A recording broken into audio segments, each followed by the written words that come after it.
I'm planning to do a monthly review of all the movies that I'm watching in that particular month. I'll talk about the overall themes that come out of it, the meta narratives. I'll focus less on the story, what the plot is in the movie, and more about some insights from that movie, and not just from that movie, but overall from the theme and where it fits in the history or in the scene of where the movie came out of. And I'll first talk about July, what I've watched in July. Uh, I did a couple of director-focused selections. The first one being Aki Kaurismäki. Is a Finnish director, has been working for over 40 years, and I'll talk about a few of the movies that I've watched of his in July. To start off with, I watched two of the three movies from the Proletariat trilogy.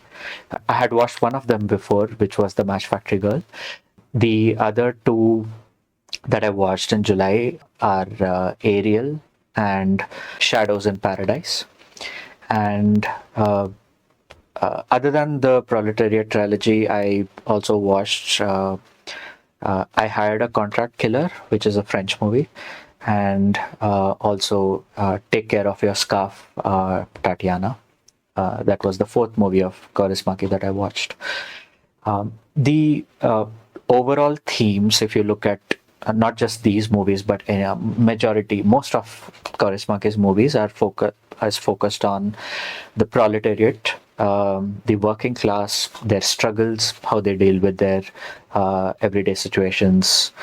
So it's not very complex thematically in that sense, but it's something that he has a unique way of showing these struggles. From the technical point of view or from form point of view, I think he's closest to Bresson's style of cinematography, which is more focused on static shots, more object focused, and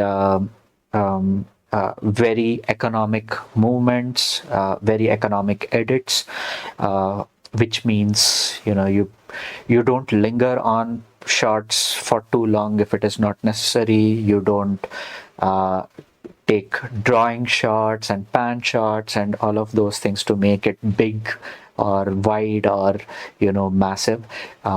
It has to match with the content that is being shot. So that's the style that Kaurismäki follows. And the other technical highlight is how he does humor. There's a lot of dark humor, very dry humor, particularly also because it's coming from this Finnish world of dry humor. But the way the humor is made has a lot to do with how it is shot and how it is edited. It's less about jokes or the characters themselves trying to be funny and things like that. It's more about the situation and how the overall narrative unfolds with these characters, and how those edits happen. So that's more from a technical point of view, how humor is covered. So the next theme I want to talk about in his movies is about love.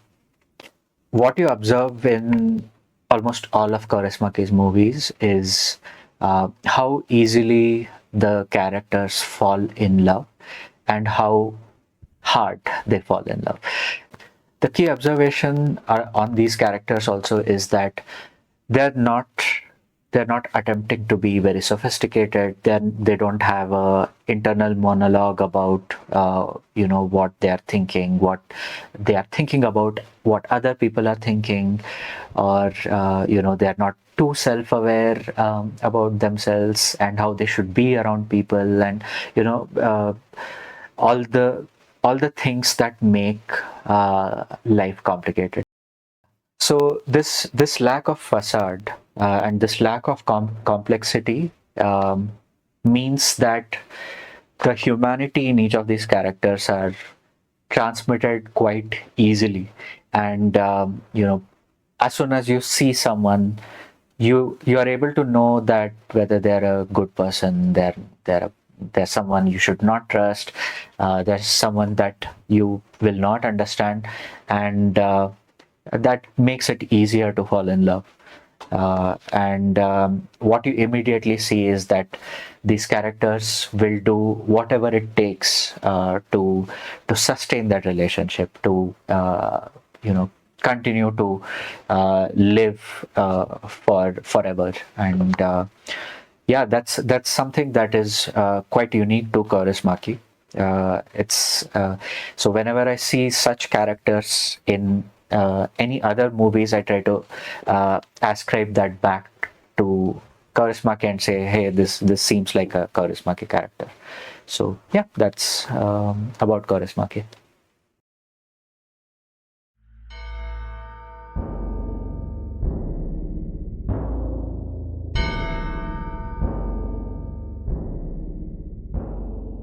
The next theme that I picked up was Hollywood. I split this into two parts. One is the classical era of Hollywood of the 40s and 50s, and the second part was New Hollywood, or the American New Wave. Talking about the first part of the golden era, I did a double bill of two classic westerns. The first one was The Big Country, has Gregory Peck in it. Visually, the film is great. The vastness of the American country is seen, shot very well. The first half has a lot of promise there, but slowly the second half becomes soap opera, which isn't ideal, but I'd still recommend for a good classic western. The second movie of the golden era was Red River. That's another classic western with John Wayne in it, so you know what to expect. This one has a lot more cowboying in the movie, and there's a lot of migration and really old classic western themes coming in.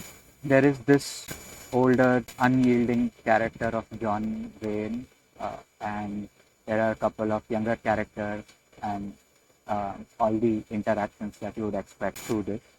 Overall, I think the story is again too Bollywood-like, too soap opera-like. So it's not something that I think stands the test of time. I really dislike how it ended, and how abruptly they resolved all the tension. After the classic Hollywood, I moved on to watching some of the new Hollywood movies. New Hollywood is also called American New Wave, and it's inspired from the French New Wave. Again, this happened in the 60s after the classic Hollywood era, you can say, ended. The New Hollywood is a departure from the big sets and the big performances of the characters of classic Hollywood.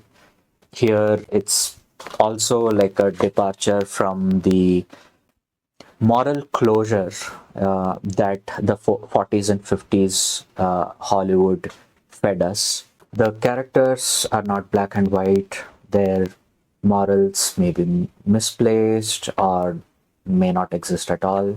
Their intentions are confusing. Their psyche is all over the place. The style of movie making ignores any kind of formalism of the cinematic dogmatism of film schools of what came before. And the directors in this era went in a experimental direction, and that worked very well. It lived for a shortish amount of time, before the blockbusters of Jaws and Star Wars kind of took Hollywood in a whole another direction after that. So I did a double bill for the new Hollywood set as well. Both the films go from good to worse by the end of it, when it comes to the characters and the story. But both great movies. The first one was The Swimmer. This Swimmer is a strange movie. It shows that underneath the pretense of American capitalist suburban utopia is a meaningless and maddening existence. The character is basically swimming from one house to the other. I mean, the story and the main character both are very strange, and if you just read the plot, you will know what I'm talking about. And the character goes from having this facade of being very, important to someone who has no respect, no meaning, and is living in denial. So that is the first film.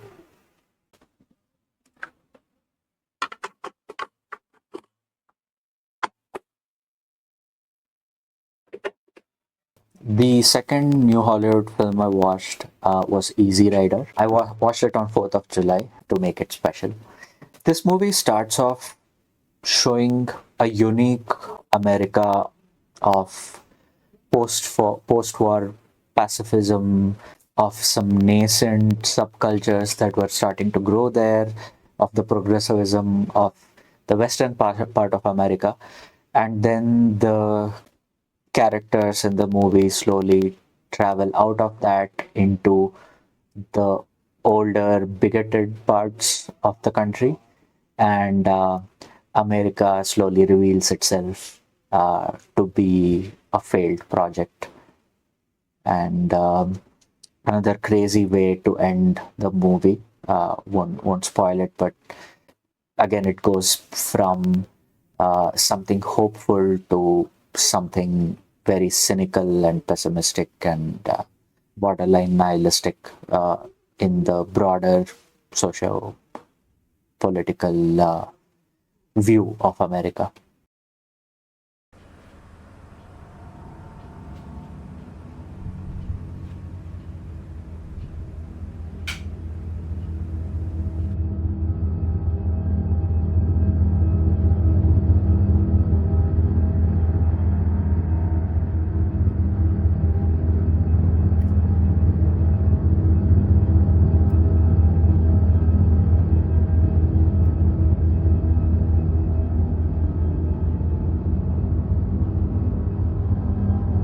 The next director that I've watched a couple of movies of in July was Gaspar. For people who know Gaspar already, you know that he's infamous for being self-indulgent in the way he makes movies, in the way he writes his characters and stuff like that. And that's not saying it in a bad way. There are a couple of movies of his that I watched. The first one I'll talk about is Climax. So Climax is another transgressive, drug-induced fever dream of a movie, which he's famous for doing with other movies as well. And the other thing he's actually famous for with his characters, and that is something that is also seen in Climax, is the way he puts his characters through harrowing experiences. The whole point of it is for these characters to reveal themselves, reveal who they truly are. The reason I feel he's trying to do that is because Gaspar No is has a very pessimistic view of the world, and what this revelation actually brings is the fact that all humans are selfish, they harm people, they harm themselves, they have self destructive behavior, and eventually they go through a complete breakdown when they reveal themselves to others and themselves as well. So, that is something that happens in Climax as well. The deterioration or devolution of the human psyche is something that you see with Climax. The second movie that I watched of his was Lux Eterna, and it's a 50-minute short film that he has made, which means that he has condensed everything I talked about into a shorter time span. In this particular movie and the scenario that he creates in this movie, which is a meta kind of a movie where a movie is being shot inside this movie. He does the same. He again puts people through horrifying experiences and scenarios. But in this movie in particular, these experiences are more raw and visceral, and the scenarios are more tied with how he puts them through very suffocating space, time, and strobing lights. And that leads me to talk a little bit more about his technical aspect of what he's trying to do with his camera and with these lights. The close cameras, the very tracking and following kind of shots that he does, along with these hard solid lights that he of reds and yellows and blues that he puts on the characters, is what he's trying to do, which is projecting the suffocation that the character is feeling onto the viewer. And what this means is that the viewer is not having a great time watching his movies, and that is kind of intended.